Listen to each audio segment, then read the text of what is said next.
Finance Planning Committee. You are not. There's some online. We have the Long-Term Finance Planning Committee, our meeting here today in the Nat U Hill Room for Friday, June 21st, 2024 here at the courthouse. I'm going to call this to order. Members of the Long-Term Finance Committee, we've got an agenda here. It's pretty brief, but very impactful for information we're gathering. I would take a motion to adopt the agenda. So moved. So we've got a motion and a second. All those in favor signify by saying aye. Aye. Any opposed? The ayes have it. So we've got our agenda. We want to welcome back our friends at FSG, Mr. Garitas, and specifically today, he's going to, as usual, take us through some very informative and educating information related to our lit and related to concerns about how we may pay for our correctional future here in the county. One thing I want to mention briefly is that we have advertised this meeting in a way that all county council members can attend this. And I would just note online, I saw Councilor Wiltz. I believe Councilor Crossley may join us. Oh, I think I see her. She's on. Peter, we got 100%. Online. And we've got here in the room, of course, the members of the committee. We've got Councilor McKim, Councilor Hawk, and myself, Trent Decker, as well as we're joined by Councilors Iverson and Councilor Munson. And we advertise this because this is important information. And I want to mention that while there's 3 members of this committee, other members of this council can ask questions, get their answers, and get this information. So with that, I'm going to hand it to you, Mr. Garitas, and let you take it. Thank you. Thank you, sir. So good morning. My name is Greg Garitas. I'm president of Financial Solutions Group, and I'm glad to be back in Monroe County because I also, as Marty knows, like it really well. Matter of fact, I went to school here. I liked it so much, and so many years ago. So and had my offices here for quite a while, and then we had to consolidate our offices to one location because going up and down 37 in those good old days, I found myself veering off one night, just falling a little asleep there, chasing some deers, and I decided probably shouldn't do that. And so consolidating in Indianapolis when I come from Allen County or whatever made it a little easier. But now the road's so much well improved, it really is nice to get down here. So thank you. I also have Mike with me. This is actually Mike Garitas. He's actually my son. And so he's been with us since he was 6 years old. But he was gone in the military for a while. And so he's back. And so he's been working with me all across the state of Indiana. So today's agenda is we're going to be talking about jail financing and kind of going through some of what we see in the horizon. And that's what we were focusing on today. It was my understanding from our last meeting.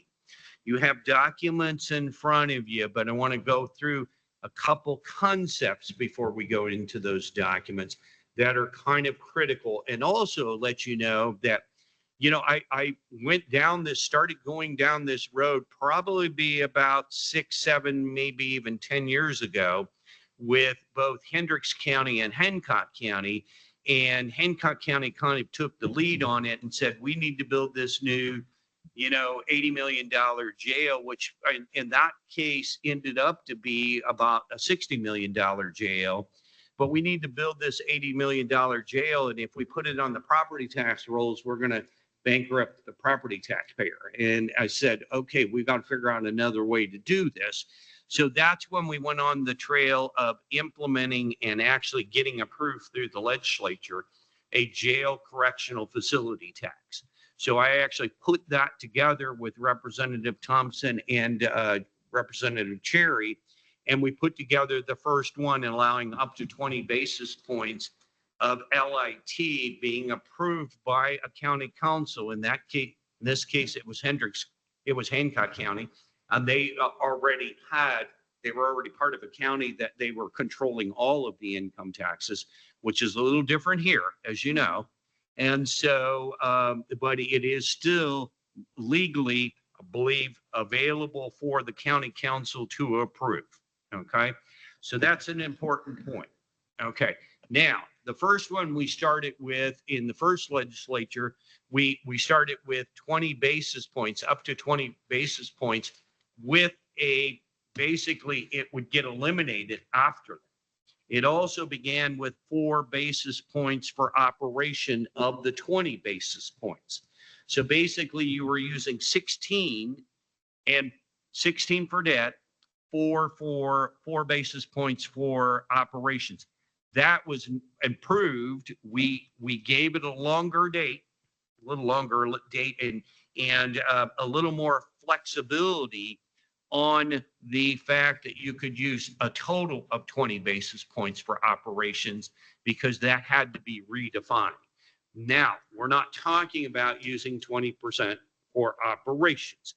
We're talking about bonding based upon the full 0.20 if we were to go down the lit road of correctional facilities. So correctional facility on the little agenda I put together, first page, this is going to be a couple of the key concepts that I'm going through. That correctional facility income tax has a 25-year life. It is our understanding. Before it had a 20-year. Now, you implemented 0.01. So your clock, it is our belief, and I think bond councils believe the clock started. Okay, so, you know, we do make the recommendation that if we go in the second bullet point, if we go down that track, that utilizing the full basis points may be important, pretty important as we go forward, because you're losing time and you're in essence losing revenue. So keep that in mind. Now, when we talk about what we've been putting together at this point in time, we're talking about a lit revenue bond, okay? And so this is a little different than the GO bonds that we've talked about and the redevelopment bonds and all those things that we've talked about the past. So I'm considering it a lit revenue bond. Now, what does that mean to the county council? Well, it introduces the concept called coverage. Okay. Now, what do I mean by coverage? Well, when you go out and buy a new house, okay, and you go to your mortgage banker and your mortgage banker says, well, how much do you make a month? Okay. Let's say you make $2,000 a month. Okay. They say, fine, you can't use all 2,000 for your mortgage payment. You got to have the 80/20. You got to have all of these, and they'll whittle it down and they'll say, of your 2,000 monthly check, let's say we can put 1,000 to a mortgage payment. Now, obviously, I'm only on examples here. So the difference between the 1,000 and the 2,000, the actual mortgage payment of $1,000, the difference between what you bring in at 2,000, and again, in my example, I didn't use net check. I was using gross check. Okay. Trying to keep it simple. That is called coverage. Okay. When you go out on a revenue bond diving board, okay, what they say is that the minimum coverage that we're going to expect when these bonds are issued, and you're going to see it employed within the documents, is 125. So you will need at least $1.25 coming in for every dollar of debt service. Where does that quarter go? Does it get rebated back, or does it leave town and never seen again, you know, in a fast car? No, it is 25 basis points, or 25% can be used for filling up a debt service reserve, which is normally required. And that's the second concept I'm going to go to. Or what we've said here is it could be used for operations. Okay. Now, you know, in having some preliminary discussions with your attorney and things like that, does it seem like there'll be too much operational increases but I'm going to tell you, I built jails, a lot of jails in a lot of different places. And I've heard the operations won't go up, and I'm not sure I've had one that didn't go up. But maybe you could be You've already unique. mentioned. Yeah, yeah. And I've heard 4 pods going 4 different ways, and I've heard upstairs, downstairs, and I've heard all kinds of concepts, saving on cost. But I do know it seems like it works through that you ultimately do have to have some operational cost. So keep that in mind. Now, when I said debt service reserve, okay, Jeff's been on the council and Marty has too, and they probably could answer this question, but I won't put them on the spot. The debt service reserve is the 1-year principal and interest that is set aside when half of Monroe County didn't pay their income tax bill, and we needed to dig in because we didn't have enough money to make our principal and interest payment. Our $1,000 doesn't exist anymore. It went down to $500, or our $2,000 check went down to $1,500 or $1,000. We don't have enough to pay our monthly mortgage or annual mortgage in the jail. So then what do? We have to go to the debt service reserve, the 1-year principal and interest payment. Now, I have a lot of people that come behind me, especially underwriters. Keep in mind the role and responsibility as we would go forward in any type of financing. FSG acts as your trusted municipal advisor carrying 2 security licenses. And our fiduciary duty is to you, the county council, the county commissioners, the county as a whole, treating the money as if it was ours. Okay. There's another group that comes in later as we do financing. This is called underwriters. Okay. And underwriters are the ones that represent the public. Okay. The investing public. Now they'll say, wait a minute, if we're taking, for example, on one of these, we may need $6 million as an annual payment. If we set aside $6 million, then we can earn interest on that. And that would be our nest egg just in case our $2,000 paycheck goes down to $1,000. Okay. That's what we would hit first. There is insurance policies. We could take an insurance policy and get a $6 million insurance IOU policy. Okay. But at this point in time, all that is unknown until we go down this road further. But I want you to understand 2 concepts now.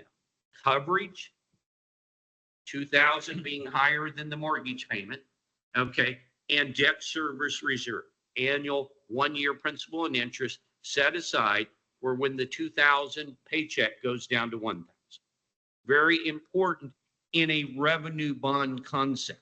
Now, we also, as you know, we've come to the county council every time we've done several of the major redevelopment bonds, and we said, knock, knock, can we borrow your credit rating or your property tax backup? And county's council said, you're going to have to prove that, Greg, that you're not going to need that. And I'm like, okay, no problem. So what we do is, what we would say is, more than likely, we would recommend that we looking at a property tax backup to this type of financing. Now, what is that telling you? Marty will know that the $2,000, if it goes down the paycheck, if it goes down to 1,000, okay, first place we go is basically to the debt service reserve and anything else that we've built up. Beyond that, then if we had flexibility in the lit rate, we would raise that. But if we don't, then ultimately, if all of that lined up and all of that went down, you would be required in that instance to levy a property tax. Now, why do we want to make you aware of that? That's probably, again, another concept or track we might go down. But what that does is really enhances the bond rating, gives it on parity with our GO bond rating, which is very high, and basically brings an interest rate down from maybe a 5% to a 4.5% or 4%. And we would do all those analyses for you, and you would see the benefit. Okay. But again, if property tax backup and all that, important concepts. Now, you also heard me say probably we would do a lease. Yeah, we probably would do a jail building corp, exactly what we've done in Hendricks, Hancock. I'm doing in Tippy. We do have a jail building corporation that is our conduit between, basically they would get the lease rental payment from the county, and they would send it to the trustee bank. That's all they do. Meet every year, stay in compliance with the state law, and they would send that payment then to the trustee, and they'd send it to the bondholder. But what that does is allow us then the property tax backup without having all of the other different requirements that are necessary. And again, now we would start exploring those requirements with your legal counsel. Today, we're going over the financial. Okay. So any questions on concepts that I've thrown out before we start diving into numbers? Before we go any further, I just have a technical thing. I just got an alert that for folks on Teams, it looks like they may not be allowed to participate. Specifically, we've got, I know, Counselor Crossley, Counselor Wiltz on there. TSD, can you look at that? And also, if they wish to ask a question or speak, let's make sure. And somebody just said, well, they just turned it on. So I think we're good. Yeah, and I'll try and pause every once in a while. Sure. So, yeah. Quick question on the debt service reserve fund. Is that you typically then, assuming everything goes well and you don't have to tap it, is that typically used for the last payment? Absolutely. Okay. Yes, sir. In terms of the jail building corp as a leasing agent, does that also cover any type of co-location of additional departments that are going to be adjacent to a jail? I think maybe our court services, prosecutor, public defender, things Yeah, like that. I don't think it would prohibit anything like that. When we put together the lease premises, though, the lease premises, number one, you usually define as only the building footprint. In this case, we may make it broader. Now, if you would then add buildings to it within a broader, let's say instead of a 2-acre plot as the lease premises, we make it the whole 10 acres, then we would have to do the other buildings through the building corp. Not a impediment in my view, but again, something we'd want to explore down the road a little bit further as we start molding and shaping this legally.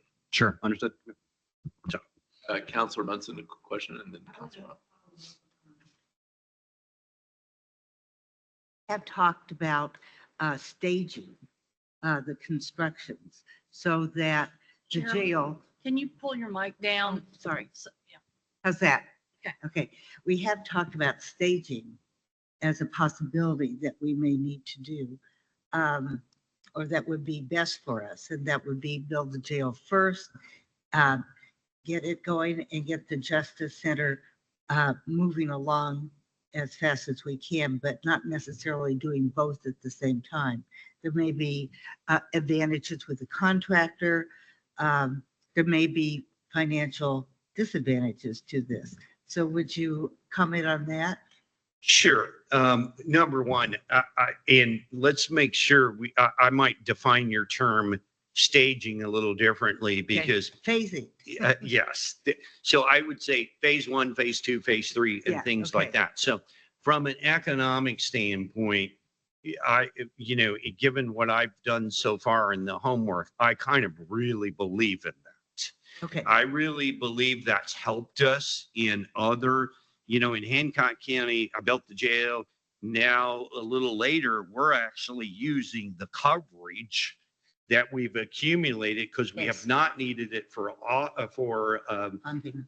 basically the bond and operating costs. that now we're paying cash out of the jail correctional facility for other, or actually what we did a 5-year bond anticipation note at a very reasonable interest rate, and we paid it off in 4 years using that coverage. So when we get a reasonable staging from an economic standpoint, now you got to make it work from a transportation standpoint. You know, I've heard that for many, many years here. And, you know, you've got to make the logistics work out. But I'm going to say there's some possibilities that I believe that might help us do a little bit more of pay as you go rather than bond as you go. But I'd have to see some of the phased numbers. What would phase 1 be? What would phase 2 be? What would phase 3 be? From a facility standpoint, and then I can give you better financial advice. That's good. So, Thank you. Comment than anything. It's sort of a follow-up to Cheryl's comment or question, is that we have to make sure we understand that we don't necessarily have good, solid numbers on the costs of these projects.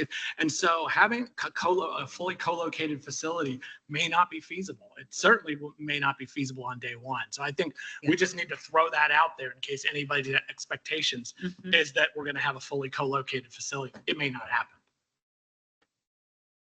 yes, Mark.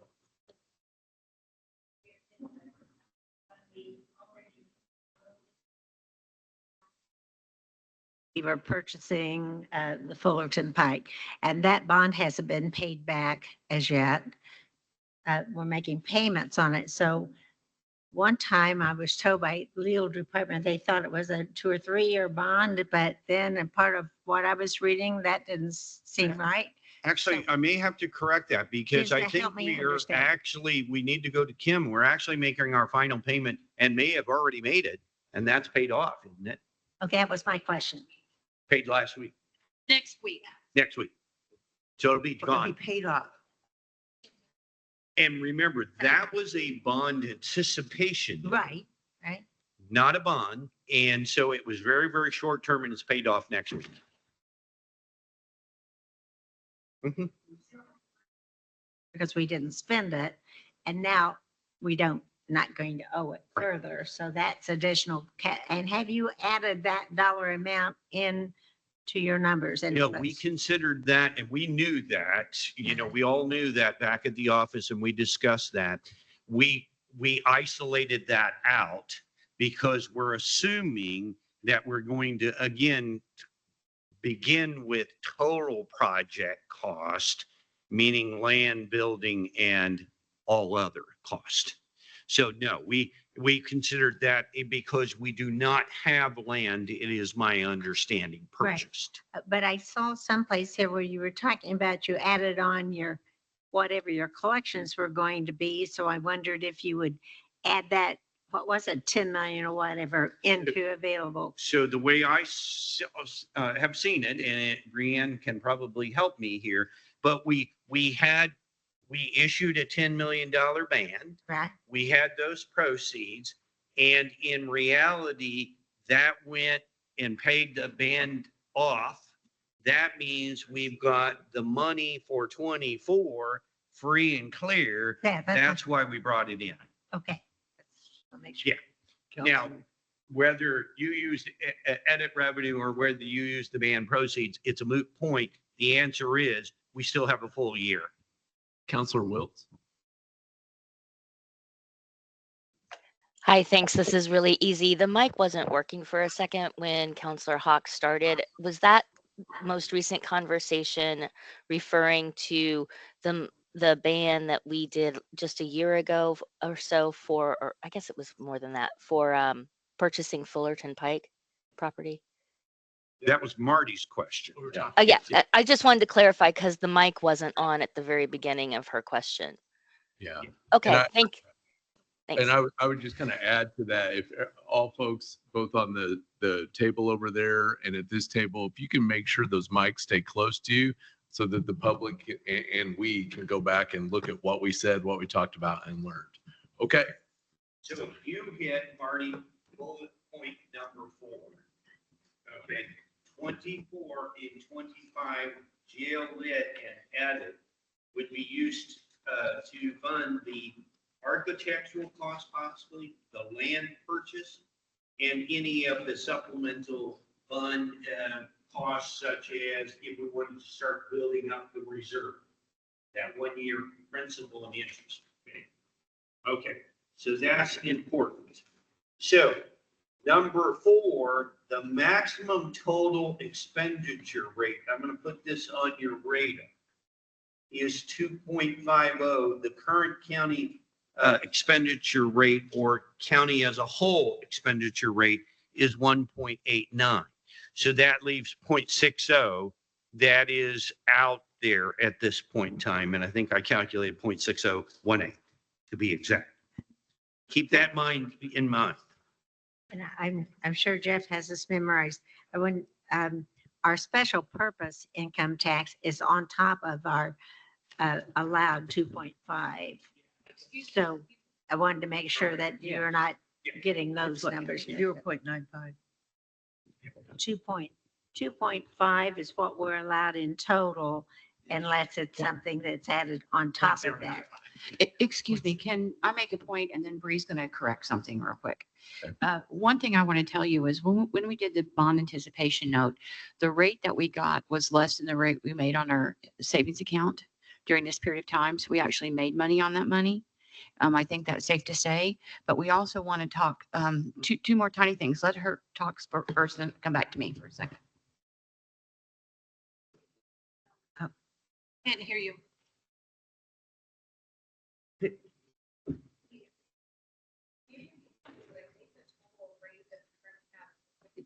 2.035. Oh, okay. Yeah, That'll yes, be and- now in place. Yeah. Yes, Okay. and that's what I wanted to talk to about once she corrected that. Okay, Mike, can you guys hear me? Can the auditor repeat what she said? And let's all make sure we keep these microphones Yeah. close to us as possible. Yeah. The total tax rate right now for lit is 2.035%. According to the latest ordinance where we adjusted and added the correctional lit. That's with the 0.01% correctional lit. Okay, so that's the point I wanted to make. I wanted to make, and I want to make this point now before we get too far along in this process and we dig another hole for ourselves. We're talking about affordable housing in this county, and when we look at $100,000 income, if a person owned a house and made $100,000 income, they're already paying the county $2,235 every year out of that income to the county. They're paying it in tax. Additionally, they're paying their property tax. So it's going to quickly exceed $5,000 for every 100,000 a family makes, just paid to Monroe County. Now think about if that person is a one family income and they try to get affordable housing and they're making $50,000. It's very hard for a person that makes $50,000 to pay their bills anyway, let alone if they give the county in excess of $2,500 plus their property taxes of $1,100, $1,300. That doesn't count state taxes. That doesn't count federal taxes. That doesn't count everything else. So one of the questions that I want to bring up early in the process, and I'm going to do everything I can to maximize the interest so that you guys have money to spend. But the question that I want to present to you is, what is reasonable for a middle income person to pay the county? I don't think you guys have necessarily addressed that issue. And I think that's going to collide with your affordable housing issue. So I wanted to mention that. Yeah. Now, property taxes, if a person doesn't pay their property taxes, the treasurer and the auditor, we have to sell their property after 18 months. But that's not the case if they lose their job and they can't pay anything at $50,000. So then they start using resources that the county provides. So I wanted to mention that because I think it's unfair to you guys while you make your decisions if we don't point out the entire package. So the edit we just got this edit tax 0.69. That's 69 cents for every $100 that a person makes, right? And so it doesn't seem like much. It's a little tiny correctional lit, and it isn't. It's not much. However, Okay. it's Can I, increased substantially already. Treasurer, can I make a comment here? I appreciate very much the sentiment that you're expressing. I would hazard a guess that there's not an elected official in this room that doesn't think about every bit of that. And so that's well taken. However, what we are missing in all of this conversation is the basic fundamental information that that man has been paid to bring to this county for us to make those decisions for the taxpayers. I think we need to take that information and get this expertise in the 10 to 12 bracket we have, and then revisit those issues as we are better informed. Okay. That's what I want to make sure you have the right. I've got that. Thank you. And I would remind you that you've got a copy of the sustainability and all of the tax rates and all that, and the total tax rates all spelled out from page 160 to almost 170. So we'll discuss that further as you go down the road. But remember, this document has a wealth of knowledge in it. You can So- say that again. Well, thank you. I'm going to take that as a compliment. It is a compliment. It's very thorough. We really Thank- appreciate the work. Thank you.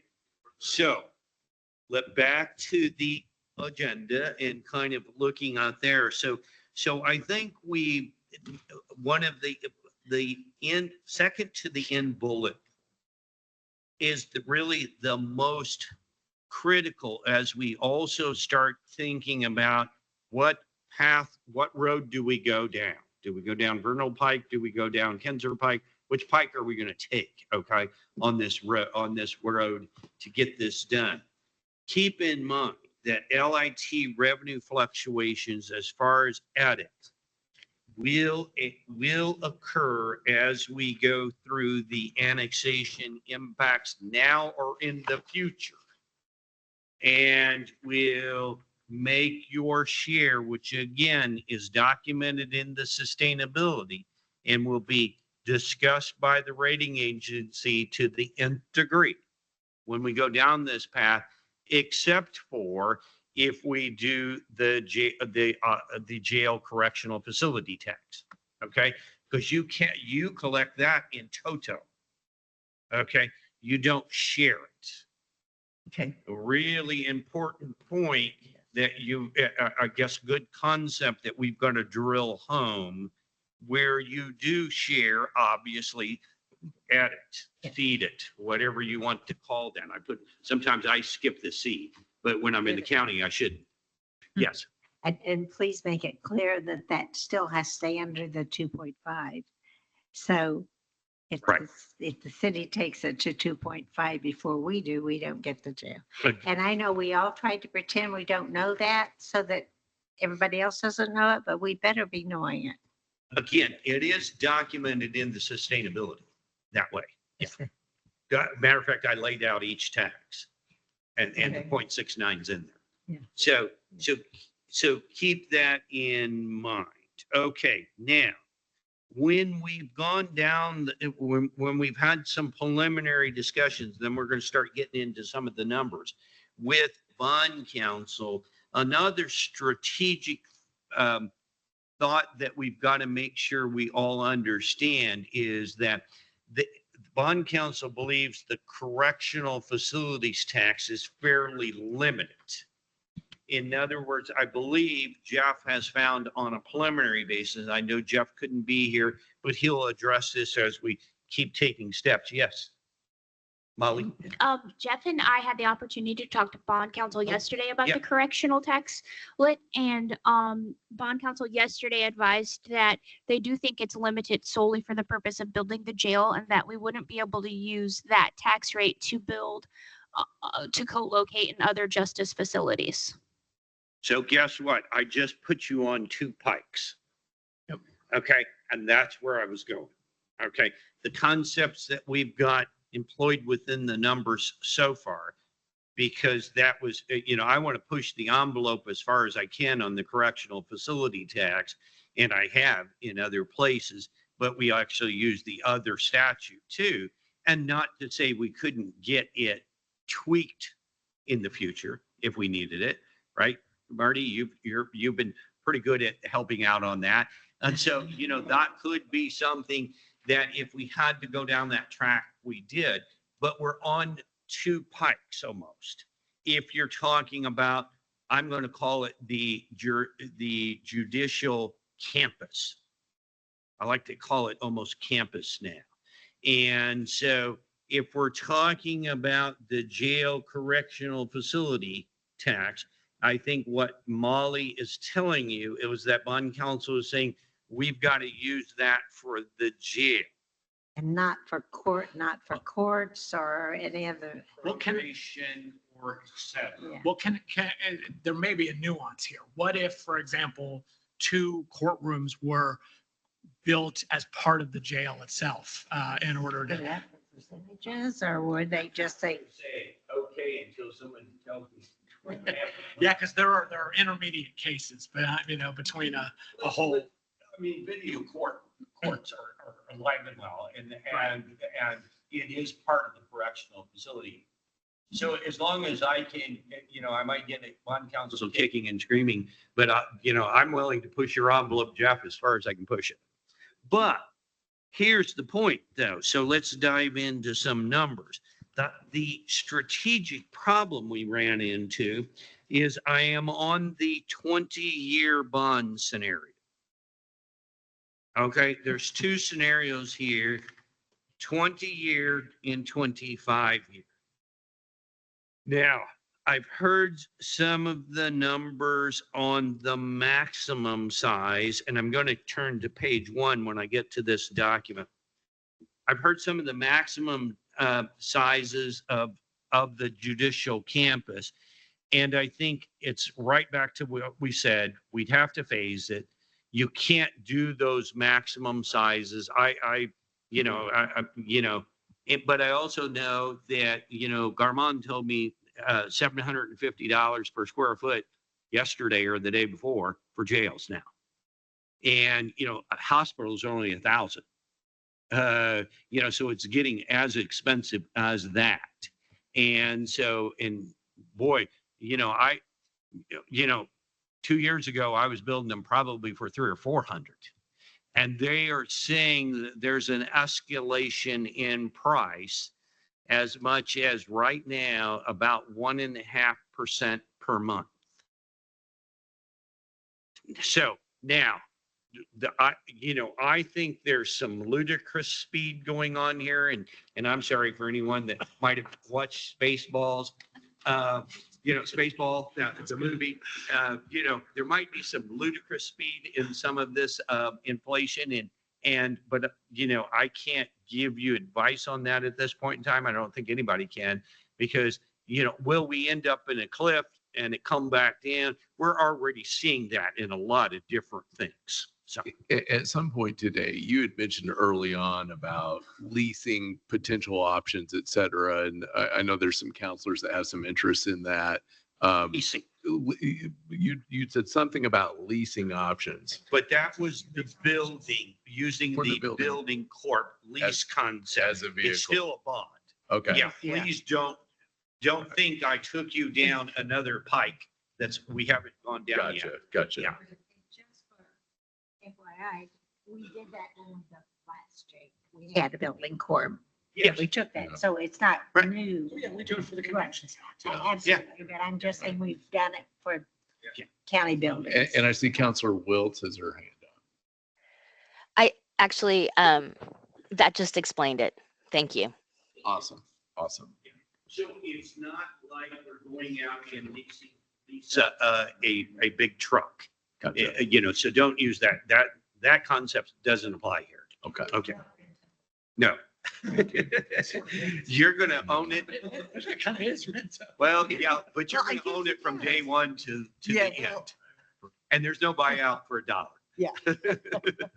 Okay, so now on page 1, what we did is isolated this analysis on this page at first to, at the top, to the jail correctional facility tax.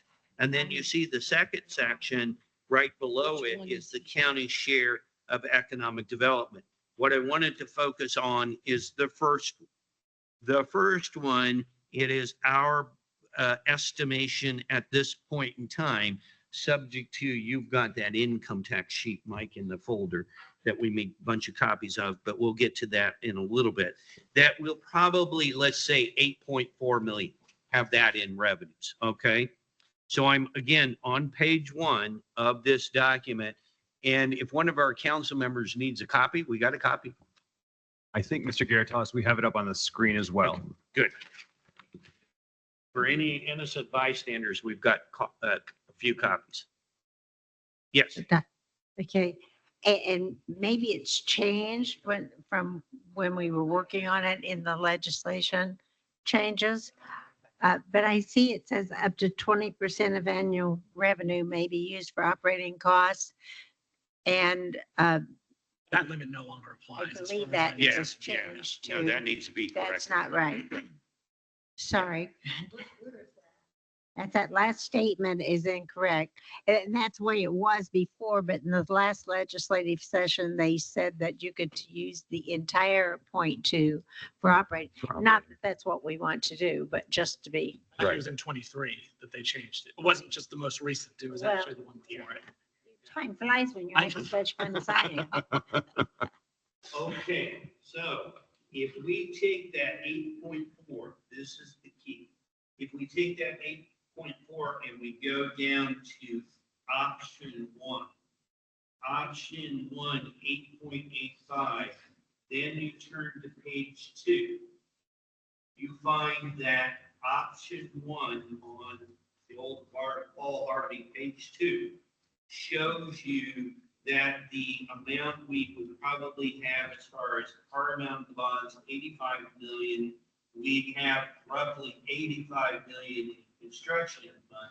Wow, how do you issue only 85 and get more than 85? Well, because we've utilized the 25 selections up there on line 2, page 2. Everybody with me on that?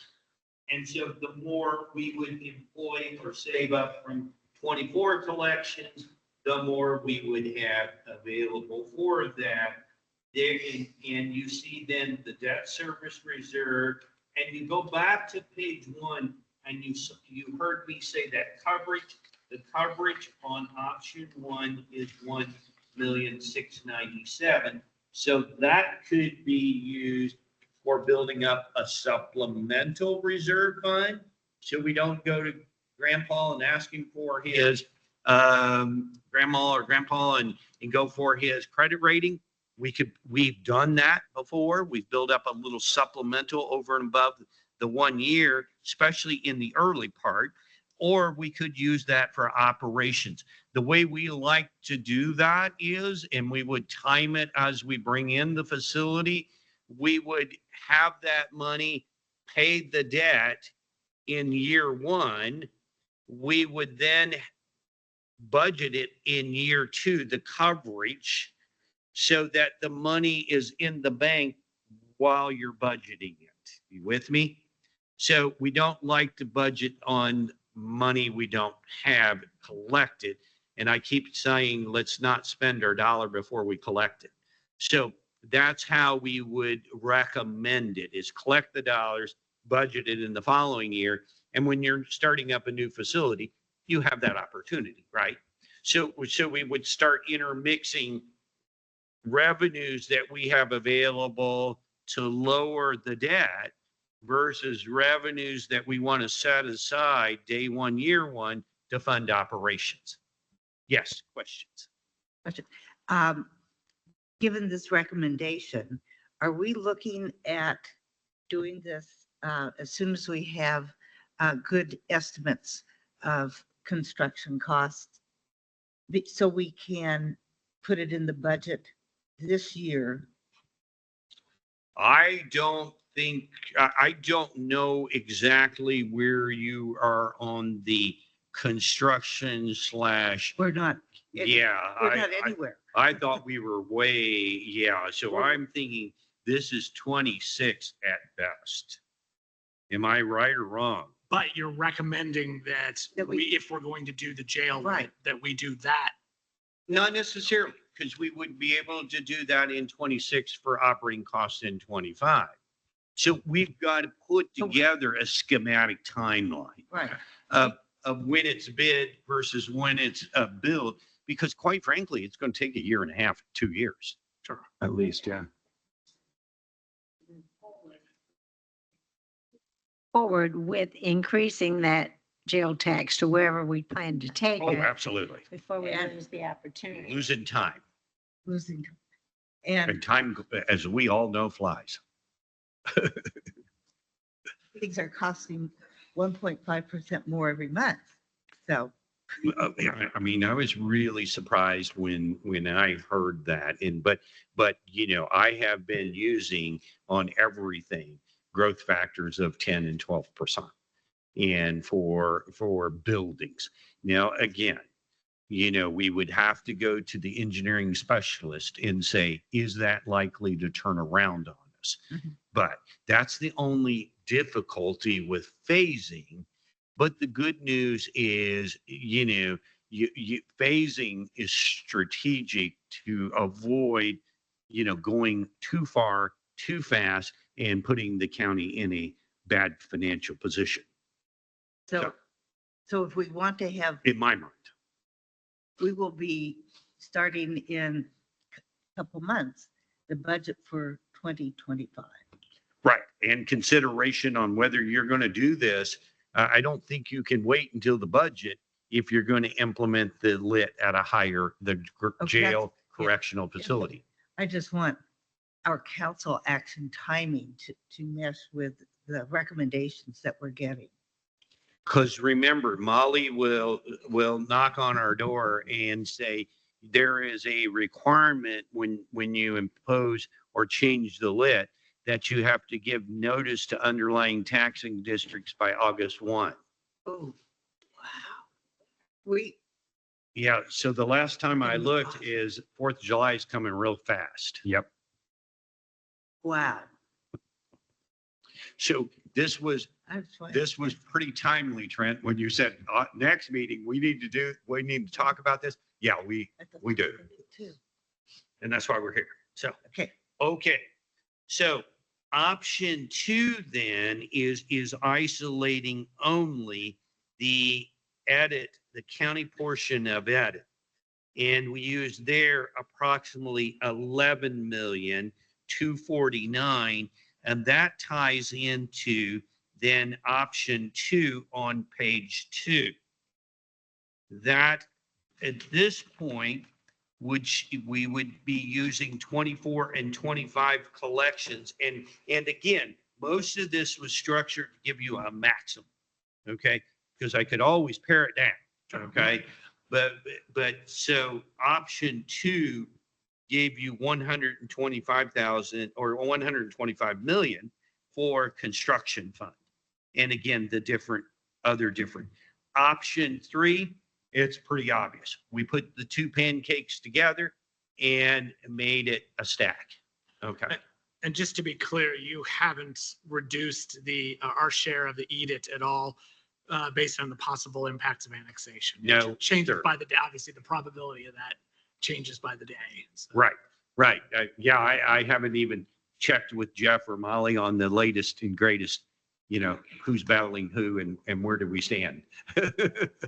But that's very important. And yes, that's going to make, again, we've got a lot of careful steps we got to take.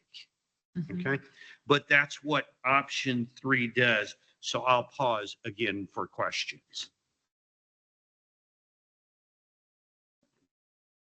We don't have the answer about the annexation, which changes the whole bottom line altogether. So let me take you now out on the 2 pipes that we're going to be building here. Okay.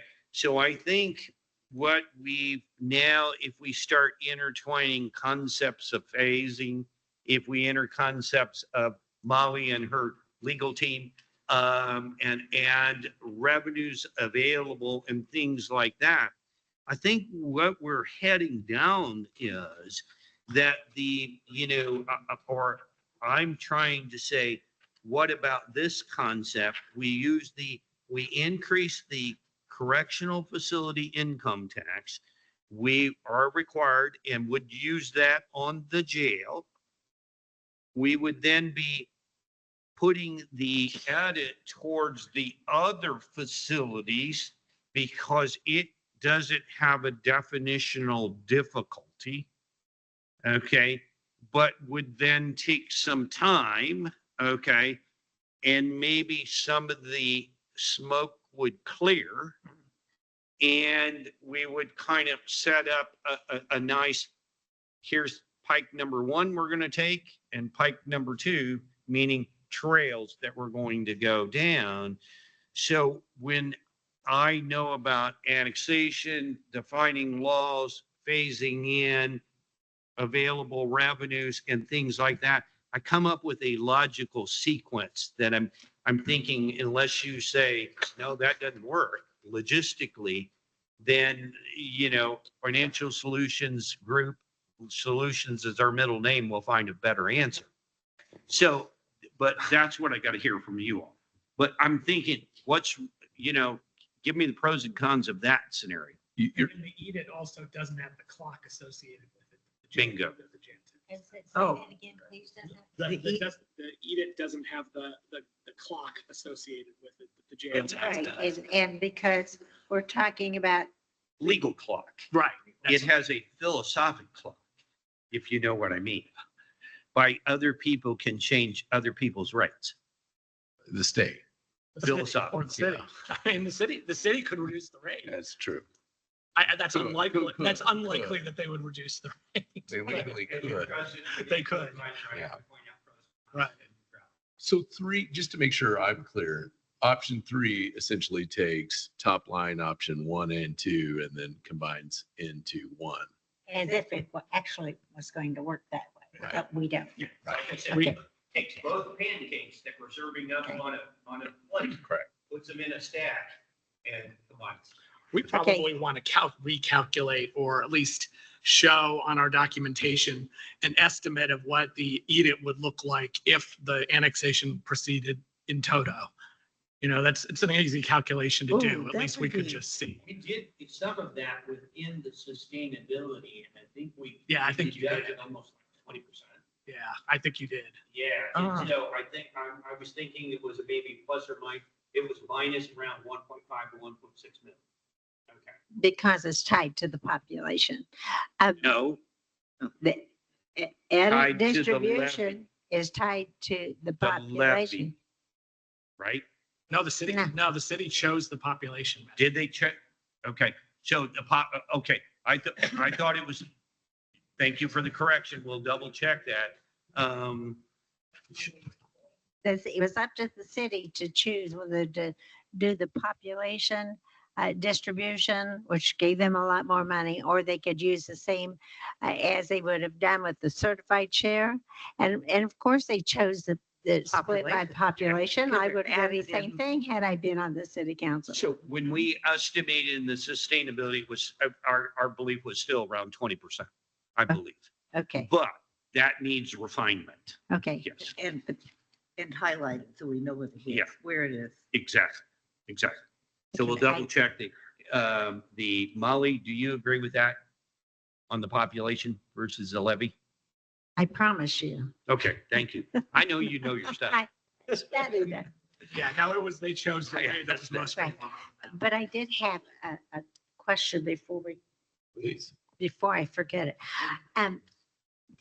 Was the legislation having to do with the allowed bond, not just for jail, but for any borrowing capacity, bonding? Was it, no matter where it was coming from, was it tied to 20 years or 25 years? That's a bulleted point on here. Income tax funds with property tax backup are limited 20 years. Okay, so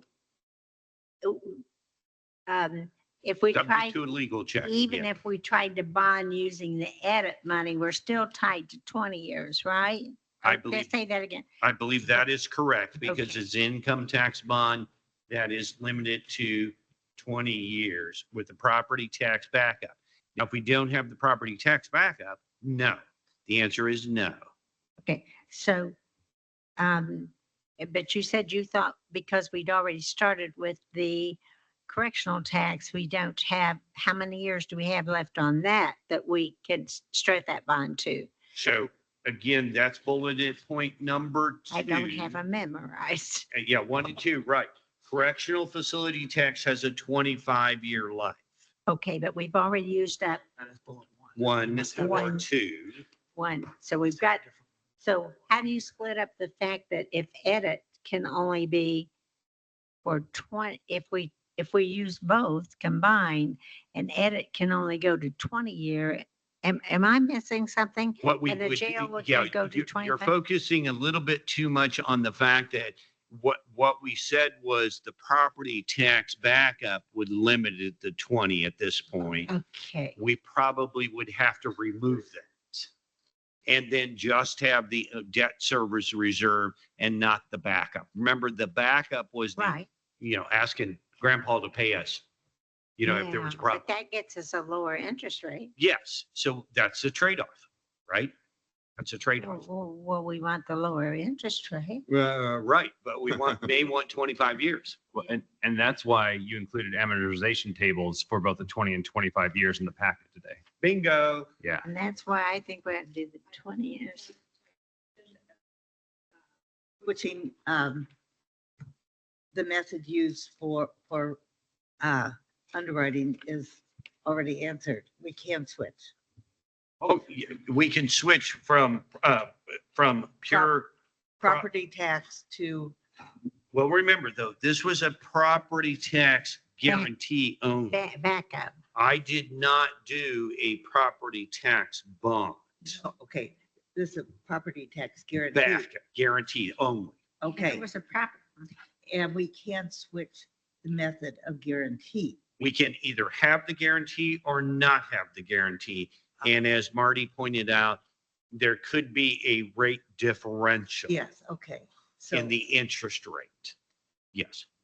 Having someone say, I'll pay, just as if we were all going out and, getting a car loan. And if someone had some rich person and said, hey, I'll pay if they don't, it's going to help.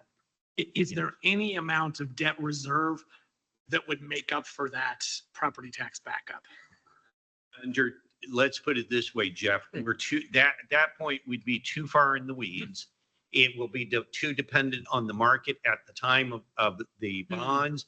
Mhm. So we really need to get a little further down the road. Okay, Okay. But it's Because- possibly an option. It's that we possible. have. Yeah, right now, I mean, Tippecanoe County's trying to do a juvenile center and they can't move fast enough. I can't get the architects to move fast enough because people, number one, Monroe County bonds, Tippecanoe County bonds sell very, very well. I've done it many, many years.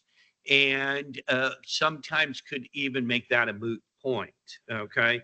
And the fact that people want tax exempt bonds and wants to place their millions and millions of savings, if they have it, in those, puts a high demand. So we'd want to go a little further down the road with whatever product we got before we absolutely concentrate on those Okay. issues. Greg, if you could make it clear for those people who might be listening, we would not take this and use the property tax to pay back a bond for this because that bond would be so high, we would have to have a referendum, et cetera, et cetera. Correct? Neither of these analysis take it as a guarantee. We have not done any analysis of either part of the project or all of the project and the property tax would, if it was all the project, would be enormous. But I have not done those analysis, and nor are we Do you know you're nor are we talking that concept Right. today. Yeah. So if you do take now, I can make the 25-year pretty easy. If you take page 2 of the 20-year and page 2 of the 25-year, it merely gets you more money. Okay, that's pretty easy. It will cost you more in interest, but it would get you more money. And so that's the sheer difference. we're basically leveraging that additional 5 years. And you notice if you looked at some of the interest rate, we put the farther bonds out at a more of a 550, but that could even have an interest rate of 6%. But remember, I told you, do not worry about the coupon rate as much as, remember, I talked about this in one of my other general sessions with you. Premium bonds, discount bonds, we're in a premium bond world where Molly says, you know, I like those Monroe County bonds. I want a $5,000 bond. Sorry to bring you out here, Molly, but, and I'll give, guess what? I'll give you 5,100 on that if you put a 5%, because I've got to fund my kids' education in year, I don't know how old they are, but I'll put them in 10 years from now. Okay. So they want that 5%. They want to collect, Molly wants to collect it for that 10-year period. And she pays you $5,100,000. Thank you, Molly. How many more do you want? We'll sell you a whole basket load. Okay. So in that case, then what that does is take that 5%. But now I'm taking you to your finance class in college or in high school. You now have an effective interest rate of less than 5%, right? Because you got more than $5,000 for so that's what we call the real yield of the product. So the real yield is not going out at 5% at this point in time. It's less than that. So we haven't even figured that in. So remember, that's why, you know, I'm your specialist in this area. It's a huge road to go, but you got to go back to your premium bond and bond 101 and, you know, those type of concepts. Can I ask a question? Sure. This may break this a little bit, and somebody else throw me back on if I get off here. But in your experience with counties, have they typically said in processes like this or other public processes, here are the pools of dollars, now fit a project to the pool of dollars? Or has it been, here is a need and the amount, and go ahead and fit that or figure out how you pay for that among your available resources? What's standard? So if such a thing exists. So I love testifying as an expert witness. So I'll be upfront and honest with you, as I always would be. So my answer is I've seen backwards, forwards, and sideways. Is there a standard in the industry? When you go to the architect, they say, how much can you afford? When you go to the financial advisor, they like to say, let's look at affordability first and have the project match up to that. And what do we end up? We end up going sideways because then we've got to hammer out the two. Okay. So there is not an absolute standard. Again, I've gone forwards, backwards, and sideways in the many, many years I've done this. But what I like to say is on a jail facility, now, you know, I've heard some numbers here. What do you want to build as far as number of beds? That becomes my driving factor. Juvenile treatment in Tippecanoe County, we're starting with the number of beds. And that's what I call then kind of right sizing it for your community, because, you know, I built all kinds of sizes. And so if you give here's the maximum budget size, then we kind of seem to build to that point. And I think you've got to really sit down and think about what all facilities you're going to have in the campus, and then start subtracting some of those numbers for those other campus buildings and right size the jail. But boy, you hit the nail right on the head, and it kind of hurts because, you know, there's so many answers and so many ways to do it. Yeah. But great question. Thank you. Councilor Iverson. I'll just point out those players who are in that hammer and nail scenario. I'll say that again because the microphone just picked up. Those players who are in that hammer and nail scenario are watching this meeting right now with great they are. interest. And, you know, not to badmouth architects and engineers, but they're put on earth to do one thing, right? Build. And so, as your trusted financial advisor, my goal is not to we don't want to over issue. And Thank you. but so that's where it has to be. I still love the concept, right sized. And That only counts. you know it. Thank you. Counselor Wiltz? Yeah, thanks for bringing this up, Counselor Deckard, because that is, I think, the question of the moment for us. And I'm going to ask you something that I'm asking everybody who has an opinion these days. But if we're talking about the number of beds determining the budget or and the amount we need, is this two pipeline or two pike approach? Does that give us a way to think about it, in that you said that the jail financing could be separate because of the jail lit, and then the other financing would be for the co-located facilities. So we could look at beds separately, I guess, from all of the other stuff. Is that, I mean, I guess what I'm trying to say is I recognize that there are a lot of other things in not only the Justice Campus, but what we may or end up calling the jail facility itself. And I'm struggling with, how do we say, if it's 400 beds, then those square footage numbers are going to be different than the other square footage numbers of the other uses within that building or within that campus. So how do I reconcile the different costs for different uses? Is that the type of information that we typically get, so that we're in the weeds to that degree before we even determine a budget for the project? Does that make sense? So the way we've addressed this in other projects is, if we just centralize it to the jail itself, having unbuilt areas built but not finished out Mhm. has been a great concept. And, we've again used that in Hancock County, and we're trying to do some build out of the third and fourth quadrant.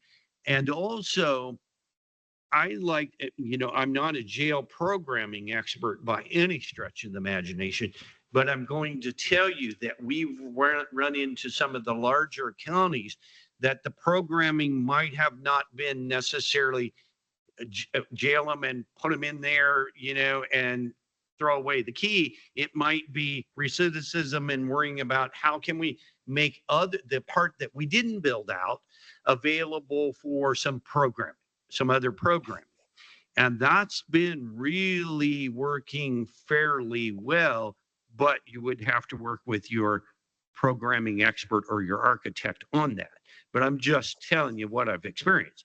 And again, in a juvenile center, we're talking about building 26 beds, but only building out 13 at this point. Things like that. So I hope that answered the question or helped. I think Counselor Wiltz may have a follow-up, then Counselor Iverson. Perfect. Oh, actually, I'm sorry, I forgot to lower my hand. That does help. I think, just as we move forward, I'm just trying to look at balancing that programming space with bed space, and how do we get the right balance? In my mind, that's one thing, but I know others have opinions on what they think those uses, the space uses. And I'm trying now to relate it to budgeting, and I have to admit my head is swimming just a little bit, but I really appreciate your insight on it. Thank you. And I will remind this body that we are doing quarterly updates on the Justice Fiscal Advisory Committee's recommendations to the County Council. in specific regards to what programming options we heard from the community. So Mr. Garitas, your point is well taken. We've been thinking about this quite a bit, and I think that's going to factor into this conversation greatly. Councilor McKim. So I just want to make a comment here. This is probably going to make me unpopular, but given that we've already started going down the road of a phased approach where we're doing the jail potentially quite separated in time from the rest of the campus, to me, that puts the Thompson property back on the table. It does. I mean, there. It does. We must. Okay, well, thank you. I mean, Yes, especially thank there you. might be the opportunity to put in a jail there that might be able to be done before the utilities are moved. And maybe the utility moving might be necessary for the rest of the campus, but there may be room in there for the jail earlier on. So just throwing it out there. And I have a question on that. Because the bond that we already have and is about to be paid for, and it was tied some way, I think, for purchasing property. But if we don't proceed with purchasing property with those dollars, I thought there was some legislation that I just heard going on with at your last conference, Molly, that, or where did I see that? That we had to use it for what the public was told we were going to use it for. Bond's already been Down, defeased. but Right. Tell me, since Angela. that bond is Yeah. going to be paid off in a That's what I'm week. saying. Moot Yeah. points. Okay, so then So no it's problem. cash in the bank. We can Okay. spend. Yeah. Oh, that was first question. Second question is, the reason why you're saying perhaps if we're going to do it in phases, we would do it on the Thompson property, because if we could get the answer, we don't have to move the other things. So then we could work on your options better Yes. to be able to pay for, to get that jail going. I think that's what Yeah. Councilmember Kim. Right. wants to And the other option I would certainly think we ought to have on the table is the Fullerton Pike property, where we already know what the purchase price is and where everyone has already agreed to it, except for we would have to get the support of the new mayor. But I mean, I think those two options certainly should be on the table. And while that's not really what this meeting is supposed to be about, it's supposed to be about financing, but that brings it right back to what can we finance without hitting this county taxpayer as hard as if we Mhm. tried to do the whole campus. Yeah, and but like I said, I stand on the record that the 25-year option of doing, well over 200 million, no. That's just that's gonna hurt too much. And, Can you say that? it's gonna be very expensive. Can you say that one more time, a little slower? I didn't. Sure, the option of Pick him up. 25 years going to the max and issuing a bond over $200 million is going to hurt. Okay. Okay. And that's going to be really expensive. Thank you. Ms. Turner King, did you have a comment? That's a the second ago? combined options. Worst, highest. Oh, there it goes. I was just going to comment based on Councilor McKim's comment about Thompson. I think we have to have two questions answered about Thompson, and that is regarding the utility lines. And then there's an outline question that the city would need to address about access roads. Yes. And then in regards to reconsideration of Fullerton Pike, I don't know that we need, I mean, obviously we need the support of the mayor, but it would also have to go through planning again in council. Yep. Council. Yeah, and I wasn't suggesting we have all the answers on Thompson. I'm just saying it kind of makes, I feel like the 2-year lead time for utilities moving was kind of a deal killer for Thompson. But Mhm. if there were room, which I think there well might be, in which the jail could be built before moving the utilities, at least it puts it in play. I'm not an engineer. I don't What- know the- One thing I just want to add in, and I try not to weigh in too much and instead of run the meeting so folks have the ability to ask questions and offer things. I think Councilor McKim has brought up a very important reality that we're continuously faced with. And it's all what this meeting is about. How do you pay for all of these things that I've heard floated in the ether as here's what we might do? And Our job is to determine how we will pay for this and do that representing the taxpayers to the best ability. And I think every factor comes into that, and any reduction by a penny that can be considered makes it a little bit easier. What Mr. Garitas said very nicely a second time when I asked him is we do have to think about on the end result what we're doing. Even though you can mechanically, legally, and otherwise do things, there is a cost to doing those things faced by taxpayers. So I appreciate that sentiment that's coming out as we look at it. And we've been told that ultimately cost does, the state's told us that, commissioners have said that in their public meeting, that bed count, AKA cost, comes down to us. Okay. Questions from the online? Any counselors not had a question answered, you'd love to have a question answered on? Okay. Counselor Hawk. I'm just, Yeah. only it's in my mind that if what we did was move the Thompson property, then we're not going to have to use that 10 million to buy property. And if we started out and did the jail properly, don't try to make shortcuts on what we don't want to build another jail that's not going to provide what it is that we don't want to make that mistake again. So then what would the numbers look like? And that's what I'd like to see. What we saw this dream of the over 200 million. That's what people wanted. Maybe what people really can afford to pay for is something else. What will that buy us? And that's not what you're here to tell us, but Yes. that's what I'm going So to I don't think there was a question, or I'd be happy to answer it. Okay, I just think that is, I don't think that's what you came here to talk to us about, because you're not telling us what it's going to cost to build just the jail. Correct.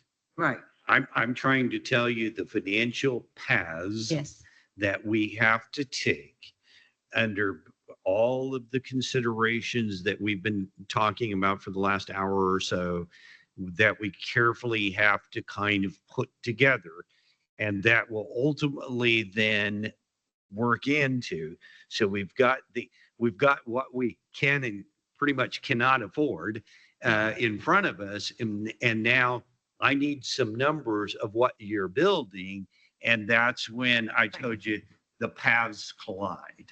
And if what we did was put in place that the jail tax and take it to the max of 0.2,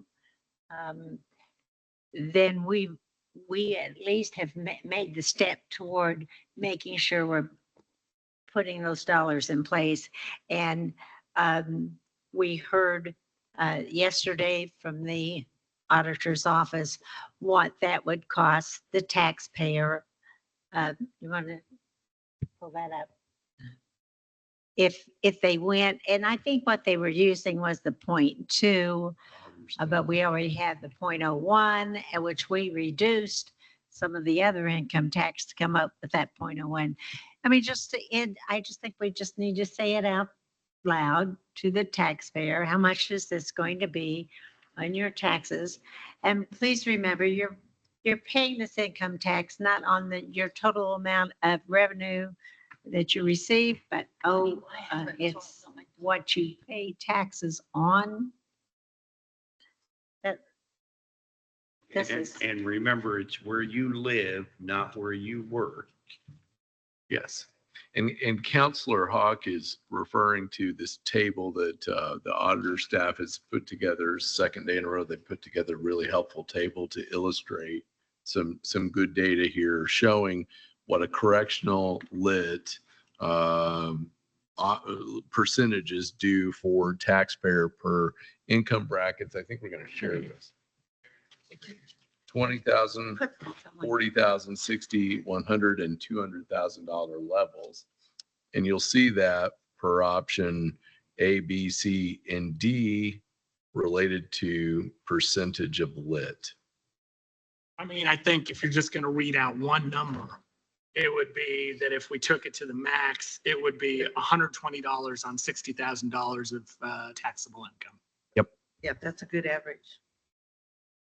Yeah, and on page 166 of your sustainability, we started with 10,000 of income and went to 150, and we showed you for every 10 basis points, and that our schedule had 54. So you double that. Yeah. Yep. And probably we would make a deduction for an incremental 01. Sure. But Right. Yeah. And for anyone watching this, please note, we are getting information on what these things could be. That doesn't mean these things are going to be. Right. It means we're doing our job on behalf of the taxpayers and figuring out what all of this means on your behalf, as I made the remark to the treasurer earlier today. how else can I help? We always like that question. Thank you. First of all, you have helped immensely with this information as always. These are the best meetings in this courthouse as far as I'm concerned because they're informative and focused. I agree. Councilor Hawk. Right, and as we're looking at long-term, and I know this is not budgeting actually for the county budgets, but it also affects what we can do with the edit tax, et cetera, is our latest hit having to do with the FLSA and how that might, and we don't have those numbers yet, of how that might affect the dollars that we have to work with. Sure. And I contacted the state to see if they were going to give us any kinds of heads up or instructions, and they made it clear. I checked with 2 different places and they weren't aware. And then they started talking about what shall we do, and they responded yesterday and said that they were not going to be implementing the change.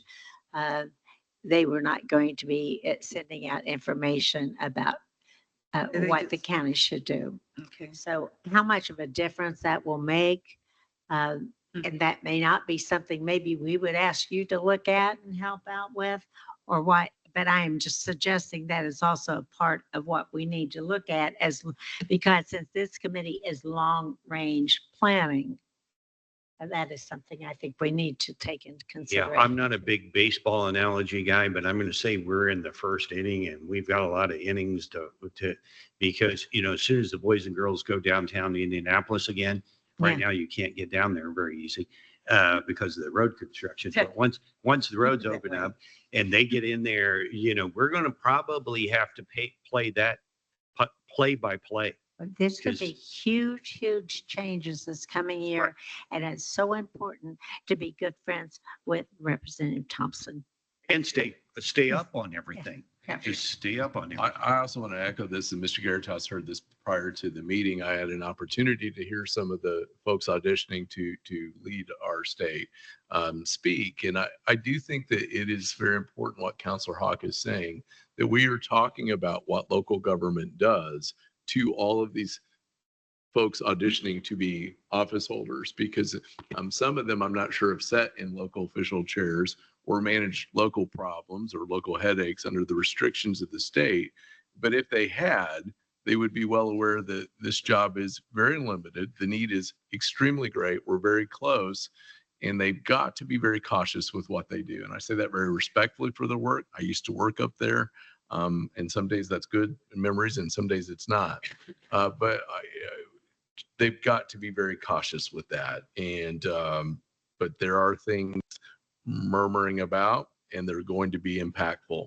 One other comment I just wanted to make is on all of this, our job is to represent the county taxpayer in this decision on how this is funded. And I think that you're going to see us, much like we were yesterday when thinking about ARPA dollars, combing every option available to make that impact of those dollars do the most for the least detriment to the cost of the taxpayer. And that is a function we do.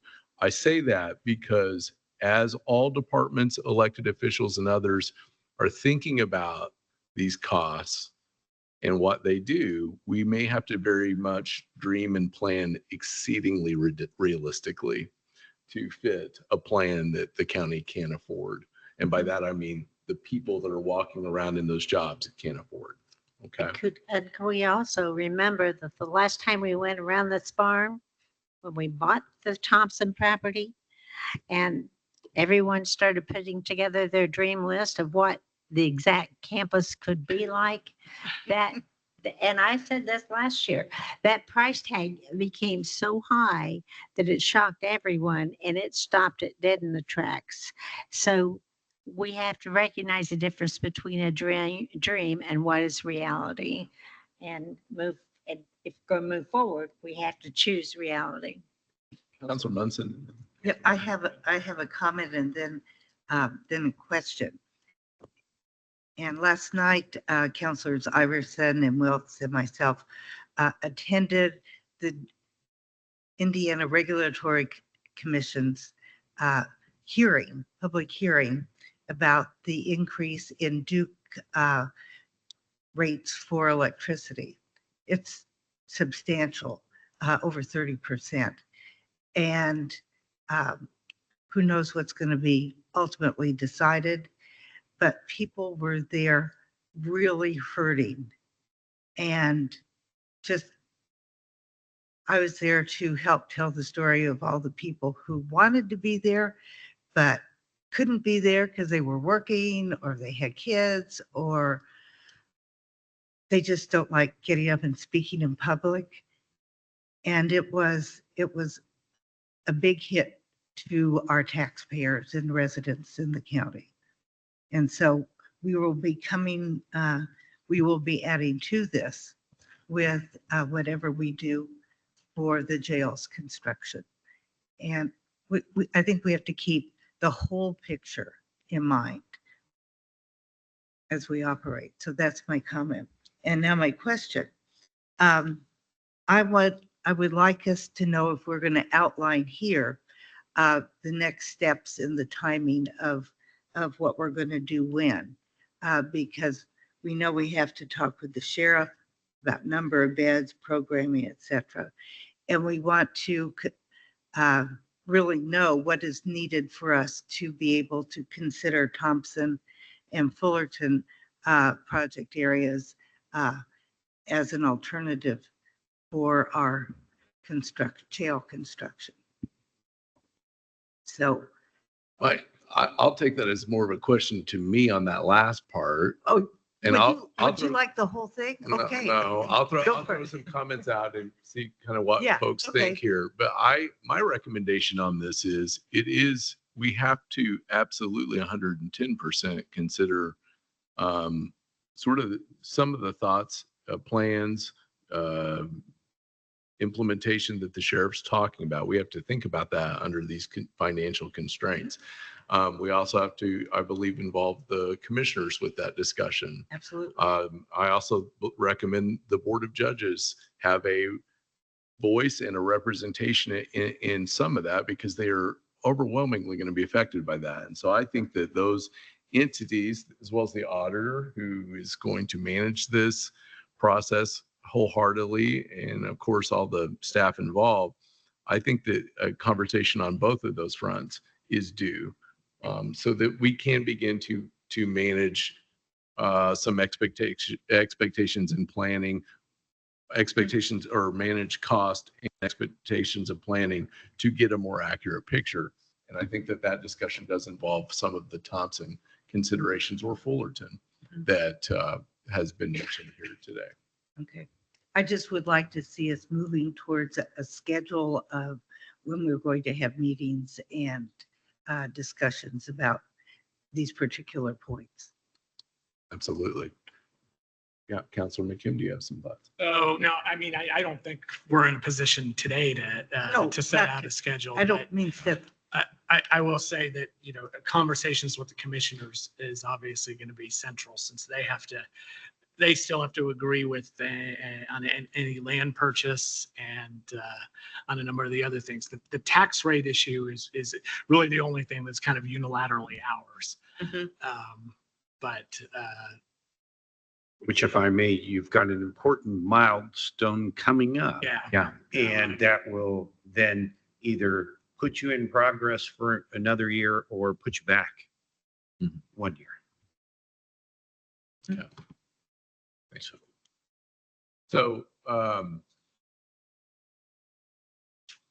other comments or considerations? So maybe on the timeline, Molly could put together, I'm sure she has something that she can bring out pretty easy on the milestones on implementation of tax and just milestone dates. Okay. And then ultimately, we'd probably put some other milestone dates together eventually about consideration of where you're going to put it. Then we can say the next milestone date would be getting a budgetary cost in line with facility needs. Back to the two roads kind of coming together. Yeah, Councilor Ivers.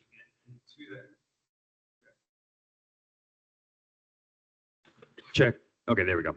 And to that point, it is my understanding that the architect DLZ will be at our meeting on Tuesday, or maybe some other future meeting very quickly. And today's conversation seems to really narrow the conversation that we can have with that architect. And I think this conversation is going to be really helpful for a number of reasons, but particularly on this issue of cost, now that we have some good analysis before us. Well, and I'm wondering, and I'll just throw this out there because again, it's there's elements of this just that seem like mud. We've got very solid things such as what you've given us, and we've got some design things, and somewhere there's the mud where those they match up and provide some foundation. I'm wondering if we could not get, and I'm not expecting DLZ would walk in with this next Tuesday, but some cost associated with bed count options of some sort. I would hazard a guess that our friends at DLZ could do that fairly quickly. You think so? I would think guess. so. Okay. Okay. They've done this before. They have done this before many times. Okay. Yeah, again, so there's overrun with contingencies and or escalating, but that's what we need. We need some ballpark budgeted numbers for you to start considering. Right. Some estimate to work with. Because you asked me, how are we going to go about this, both backwards, forwards, and sideways? Okay. All right.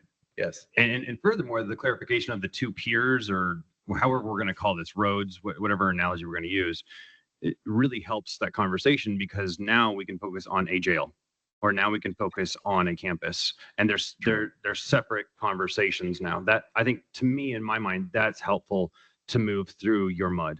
Yeah, I think phasing is the better term. Yeah, it's better to conceptualize. Eating an elephant one bite at a time is easier. Yeah. So Ms. Turner King, can we look at perhaps some timelines that could help us stay, and I see Councilor Wiltz, I'm sorry. I'll go to you in just a second, Kate. The timeline, and then also I do think in our discussion with DLZ, I think some things to help us start drawing from some inference from this so we can start to match that with what we're doing here. Any thoughts? I can get a memo to council before Tuesday with those timelines and specifically on the milestone dates that Mr. Garitas was talking about for the implementation of tax. So I'll have it to you before next council meeting. Okay. And again, these are options, not a commitment. We're working with options here. And Kate, or Councilor Wiltz. It's okay. My name is Kate. No, when we talk about what DLZ can provide us in terms of estimates related to bed count, it was my understanding they were working with RQAW to really get more refined numbers. But I would also, in the meantime, if they're coming to our meeting on Tuesday, which I'm really excited about, trying to differentiate between those costs for beds versus other spaces, and to the extent that we can, as soon as we can in the process, I think that will be really helpful. And I know I've kind of said that before, but I just want, as we're kind of summing up, to put that out there. Absolutely. All right. And perhaps we should also see if our sheriff would be willing to meet with us to at their Tuesday meeting, because I mean, they're the ones in charge of that jail operation. It's a good point. Anything else, counselors, auditor, you have all your answers you need? All right. Okay. With that, we want to thank you again for every bit of this. These, again, best meeting in the courthouse, and we all leave better informed for it. And I appreciate counselors who are not on the committee coming to ask the questions. I just want to make a note. This actually seems like a work session. And It did. it's the spirit of what work sessions may be. Counselors have strong feelings for or against that. Weigh in with that, and maybe we'll consider that as a potential way that we work through some of these more solid issues without the public agenda that we normally are managing as well. All right. If no other further comments, we will go ahead and adjourn. Oh, this. wait, we got wait. approval of summary minutes. Oh, Yeah. Move we approve the summary. Just when I minutes. was bragging on how focused it was. Move we approve the summary minutes as presented for April 26, 2024. Do I have a second? Second. Second. All those in favor signify by saying aye. Aye. Any opposed? Those minutes have been approved. We now are adjourned. Thank you. Thank you. Sorry. All of my worries.